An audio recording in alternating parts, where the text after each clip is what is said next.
1 and 3।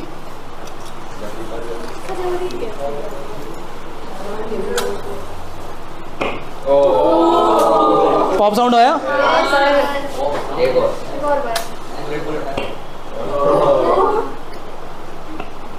आया pop sound?